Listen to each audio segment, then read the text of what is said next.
एक माइनर यौन शोषण के मामले में एक विशेष एक्सक्लूसिव बता रहा हूँ, पूरी मीडिया में कहीं नहीं ये रिपोर्ट है। अप्रैल 2018 के अंदर एक माइनर यौन शोषण के मामले में मॉरिशस के अंदर पुलिस ने डिटेन किए थे संदीप सिंह। उसकी जी न्यूज़ की वेबसाइट पे ये रिपोर्ट पड़ी हुई है और भी कई न्यूज़ चैनल्स पे जाके देखिए आप। बताइए किसने उसका रिकॉर्ड खंगाला है? ये क्या इन्वेस्टिगेशन कर रहे हैं भारत के चैनल? जो सीबीआई लेके आ रही है कुछ चैटों को, उनको ही दिखा रहे हैं, अपनी इन्वेस्टिगेशन कर रहे हैं लोगों की। बताइए आप। दिशा सालियान जो इसकी पूर्व मैनेजर थी, उसकी 8 जून को हत्या हुई है। दिशा सालियान का पोस्टमार्टम कूपर हॉस्पिटल में, सुशांत सिंह राजपूत का पोस्टमार्टम कूपर हॉस्पिटल में, दिव्या भारती का पोस्टमार्टम कूपर हॉस्पिटल में, जिया खान का पोस्टमार्टम कूपर हॉस्पिटल में, समीर शर्मा की अभी डेथ हुई है उसका कूपर हॉस्पिटल में, कुशाल पंजाबी कूपर हॉस्पिटल में। अरे सबके पोस्टमार्टम कूपर हॉस्पिटल में हो रहे मेरे भाई। और आपको एक बात बता दूं जितेंद्र बाबू, इनका क्रिमिनल माइंड है, इनके मेंटरों का।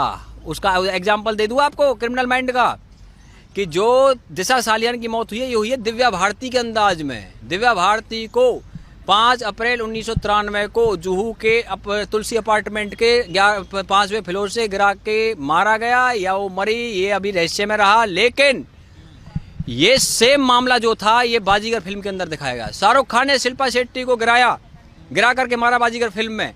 ये फिल्म जो रिलीज हुई थी 12 नवंबर 1993 को, और दिव्या भारती की डेथ हुई है 5 अप्रैल 1993 को, यानी उसी साल में ये फिल्म रिलीज हुई है बाजीगर। और इस फिल्म की स्क्रिप्ट किसने लिखी है पता आपको? रॉबिन भट्ट, जो कि महेश भट्ट के भाई हैं। और रॉबिन भट्ट जो है वो उसकी मदर थी, हिंदू माँ से है वो, और जो महेश भट्ट है वो मुसलमान माँ शिरीन मोहम्मद से है। इनके जो पिताजी थे नाना भाई भट्ट, उसकी 2 वाइफ थी, एक हिंदू वाइफ थी हेमलता, जिसके बेटे रॉबिन भट्ट जिसने बाजीगर फिल्म की स्क्रिप्ट लिखी है, और दूसरे जो उसकी वाइफ थी नाना भाई भट्ट की, वो कौन थी? शिरीन मोहम्मद, जिसके बेटे महेश भट्ट हैं। और महेश भट्ट कश्मीरी पंडित है, नाना भाई भट्ट। उनको कश्मीरी पंडितों की आवाज़ उठानी चाहिए थी, लेकिन उन्होंने कश्मीरी पंडितों की आवाज़ नहीं उठाई। बॉलीवुड के अंदर ये कहते हैं ना भाई वहाँ पे इनका कहाँ से इनको माफिया बता रहे हो, मैं बताता हूँ माफिया को बता रहे, सबूत लो।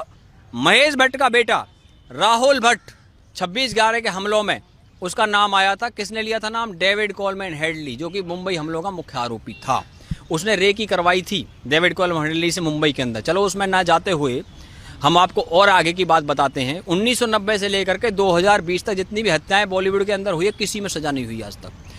जिया खान का मामला, जिया खान की जो 3 जून 2013 को जो हुआ, उसके अंदर मुख्य आरोपी राहुल सूरज पंचोली का कुछ हो गया। दिव्या भारती मुख्य आरोपी साजिद नाडियाडवाला पे आरोप लगता है उसका कुछ हुआ। 1998 में उसकी फाइल बंद कर दी गई। और मुझे आप बताइए गुलशन कुमार हत्याकांड, जिसका आरोप नदीम श्रवण जो संगीतकार है उसके नदीम पे जो यूके के अंदर रहता, बताइए वो यूके से यहाँ आ गया क्या? नहीं आया ना। लेकिन आए कौन हैं? ये जो लोग सोचते हैं मुंबई में बैठ करके हमारा कोई कुछ नहीं करेगा। अरे भैया, अबू सलेम और मोनिका बेदी को पुर्तगाल से भारत लेके आ गए, और क्रिश्चियन मिशेल को दुबई से भारत लेकर के आ गए, एक्सट्रेडेट किया था। उसके अंदर Christian Michel Agusta Westland deal का मुख्य आरोपी था। और अगस्टा वेस्टलैंड डील वो डील है जिसके अंदर कोर्ट के ऑर्डर में लिखा है कि सिग्नोरा गांधी यानी कि Shrimati Gandhi Sonia Gandhi is the main accused. Subramanian Swamy ने भारत की पार्लियामेंट में खड़े होकर के बोला था कि Sonia Gandhi is the main accused in Agusta Westland deal. और उसी अगस्टा वेस्टलैंड डील के कोर्ट के ऑर्डर में भारत के 4 पत्रकारों के नाम थे, इटली के मिलान कोर्ट में थे। और वही पत्रकार अब कहाँ पे है वो दुनिया के अंदर? मुझे बताइए। जो फ्रेंडली मीडिया जैसे बोलते हैं, उन घोटाले में नाम है, उसकी फाइल खुलनी चाहिए। और आज आपको बता दूं, एक विशेष बात बताना चाहता हूँ। वोरा कमेटी का नाम सुना आपने? 1993 के जो बम ब्लास्ट हुए थे उसके बाद में वोरा कमेटी बनी थी। उस वोरा कमेटी ने जो पॉलिटिक्स का अंडरवर्ल्ड के साथ घालमेल है बॉलीवुड वालों का, उसके लिए उन नामों की लिस्ट तय करी थी। और वो वोरा कमेटी की रिपोर्ट आज तक जो है पब्लिक नहीं की गई है, केवल उसके 20 पेज पब्लिक किए गए हैं, बाकी पेज नहीं पब्लिक किए गए। आज मैं भारत के होम मिनिस्टर से चाहता हूँ उस धमाका कर देगी भारत के अंदर। वो उस रिपोर्ट के अंदर ऐसे नाम हैं, उसमें दाऊद इब्राहिम की डी कंपनी से जिन लोगों के संबंध थे मुंबई और दिल्ली के अंदर, उन लोगों के नाम वोरा कमेटी के अंदर है। वोरा कमेटी की रिपोर्ट एक्सपोज की जानी चाहिए, क्योंकि भारत के पत्रकार भी, आपको पता है कि भारत का सुप्रीम कोर्ट रात को 3 बजे खुला, 25 एडवोकेट गए। किसके लिए खुला? दाऊद इब्राहिम की डी कंपनी का गुंडा था वो याकूब मेमन, जिसके लिए भारत का सुप्रीम कोर्ट खुला था। दुबई में बैठ करके उन लोगों ने यहाँ भारत के सुप्रीम कोर्ट के लिए एडवोकेट भिजवा दिए। और जहां तक बात है, आपको मैं बता दूं, आज ड्रग्स के मामले सामने आ रहे। अरे भैया, ड्रग्स के मामले, जितेंद्र जी, मैं एक ऐसा व्यक्ति हूँ, ये तो जब अभी सुशांत का केस आ गया इसलिए चैनल वाले बोल रहे हैं, हम तो पहले से भी इन चीज़ों की चर्चा करते रहे हैं, क्योंकि ये money laundering, drugs, casting couch, इसका सारा जो वहाँ पे घालमेल है, ये एक मामला नहीं है, ये मल्टीपल मामले हैं।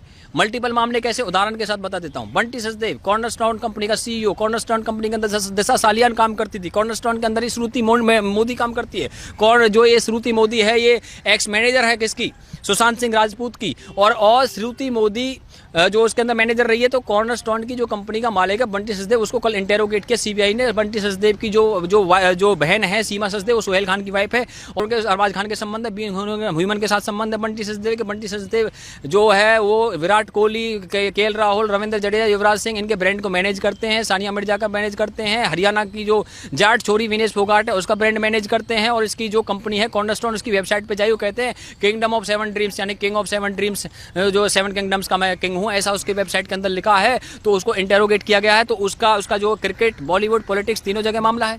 और आज जो ड्रग्स के बड़े बड़े पेडलर निकल रहे हैं, मैं आपसे पूछना चाहता हूं, जो वर्ल्ड के अंदर ड्रग्स का सारा कारोबार चलता है, आज से थोड़ी चलता है, ये तो बहुत लंबे समय से चलता है। लेकिन आज जो भारत सरकार की जो एजेंसी है जिसका नाम है नारकोटिक्स कंट्रोल ब्यूरो, तो नारकोटिक्स कंट्रोल ब्यूरो जो वहां पे गई हुई है, होम मिनिस्ट्री को रिपोर्ट करती है, सीबीआई पीएमओ को रिपोर्ट करती है, ईडी फाइनेंस मिनिस्ट्री को रिपोर्ट करती है। आज भारत सरकार का पूरा तंत्र आज वहां पे इन सब चीजों को निकालने में लगा हुआ है। और जितेंद्र जी, आपको एक बात और बता दूं मैं, अगर मैं आज चर्चा कर ही रहा हूं तो देखिए, इसमें 6 मार्च 2017 को करण जौहर ने लंदन स्कूल ऑफ इकोनॉमिक्स के अंदर बोला था कि कंगना रनावत को बॉलीवुड से आउट करो, she is playing women card and victim card, exact quote कर रहा हूं उसके वर्ड को। अब आप मुझे बताइए, करण जौहर कौन है कंगना रनावत को बॉलीवुड से निकालने वाले? करण जौहर को क्यों चिढ़ हो रही है भैया इस चीज़ की? करण जौहर सबसे पहले इस बात का जवाब दें कि अप्रैल 2018 के अंदर उसके घर पे जो पार्टी हुई थी, उस पार्टी पे ड्रग्स की पार्टी बताया जा रहा है, उस पर आरोप लगे थे ड्रग्स लेने के। तो मैं आपसे जानना चाहता हूं, आप मुझे बता दीजिए कि करण जौहर की पार्टी में कौन कौन लोग शामिल थे? रणबीर कपूर था, अर्जुन कपूर था, मलाइका अरोड़ा थी, दीपिका पादुकोण थी, विक्की कौशल थे, उसके अंदर ये वरुण धवन था, शाहिद कपूर था। इस पार्टी के बाद में एफआईआर करवाई थी मनिंदरजीत सिंह सिरसा ने, जो कि है दिल्ली के अंदर एक बीजेपी के एमएलए। आप मुझे बताइए कि जब ये पार्टी सामने आ गई तो उसके बाद में मुंबई पुलिस ने उन पर कार्रवाई क्यों नहीं की? और मुंबई पुलिस के जो कमिश्नर साहब हैं वो तो बहुत अच्छे रहे पूरे जीवन में, वो बल्लभगढ़ से आगे फरीदाबाद में उनका गाँव पड़ता है। और ये सारा जो खेल है भैया, मैं तो आपसे एक ही बात कहूँगा जितेंद्र जी, जो सबसे बड़ी जो चीज़ है वो ये है कि ये सब सीबीआई के घेरे में और इनका फ्यूचर अंधेरे में है। और जहाँ तक मैं आपको एक बात और बता दूं, गम की अंधेरी रात में दिल को ना बेकरार कर, और सुबह जरूर आएगी, सुबह का इंतजार कर, क्योंकि एक जो ताकत है, दिव्य ताकत, जो इन सब की जांच करा रही है। इसीलिए क्या कहते हैं कि जुल्म इंसान का जब हद से गुजर जाता है, वो किसी और ही सूरत में पास आता है, ना जाने किस रूप में वो हमसे मिला है यारो, जिसका कोई नहीं, उसका तो खुदा है यारो। बहुत से लोग कह रहे हैं कार्रवाई कब तक चलेगी, कब तक होगी। हम तो क्या है, वो फरिश्तों को आजमाता है, मिटाकर बनाता है, बनाकर फिर मिटाता है। आदमी टूटकर 100 बार जुड़ा है यारो, और जिसका कोई नहीं उसका तो खुदा है यारो। और मेरे भाई, इसमें जो है, क्योंकि दिव्य प्रेरणा काम कर रही है, इस सिया से कभी हमने किनारा ना किया, मगर तेरी रहमत ने गवारा ना किया। और आपको बता दूं जितेंद्र जी एक बात, देखिए सबसे बड़ी चीज़ क्या है कि ये रिया चक्रवर्ती, ये संदीप सिंह और ये जो सारे लोग हैं, आपको पता संदीप सिंह जो है 2018 के अंदर एक माइनर यौन शोषण के मामले में, एक विशेष एक्सक्लूसिव बता रहा हूँ, पूरी मीडिया में कहीं नहीं रिपोर्ट है, अप्रैल 2018 के अंदर एक माइनर यौन शोषण के मामले में मॉरिशस के अंदर पुलिस ने डिटेन किए थे संदीप सिंह। उसकी जी न्यूज़ की वेबसाइट पे ये रिपोर्ट पड़ी हुई है, और भी कई न्यूज़ चैनल्स पे जाके देखिए आप। बताइए किसने उसका रिकॉर्ड खंगाला है? ये क्या इन्वेस्टिगेशन कर रहे हैं भारत के चैनल? जो सीबीआई लेके आ रही है कुछ चैटों को, उनको ही दिखा रहे हैं, अपनी इन्वेस्टिगेशन कर रहे हैं इन लोगों की। बताइए आप, हम लेकर के आ रहे हैं इन सब चीज़ों को। और दूसरी बात ये है कि जो इन लोगों ने आज ये केस आया है, तो क्या ये इस केस से पहले ये ड्रग्स के खेल नहीं चलते थे वहाँ पे? तो आज तक किसी चैनल ने क्यों नहीं दिखाया उनको? अब जब कोई केस हो जाता तभी दिखाएंगे ये? ना तूने सिग्नल देखा, ना मैंने सिग्नल देखा, एक्सीडेंट हो गया। जब कोई एक्सीडेंट होगा तभी बात होगी उस चीज़ की, कोई उसके बगैर भी बात हो जाएगी? अरे भैया जितेंद्र जी,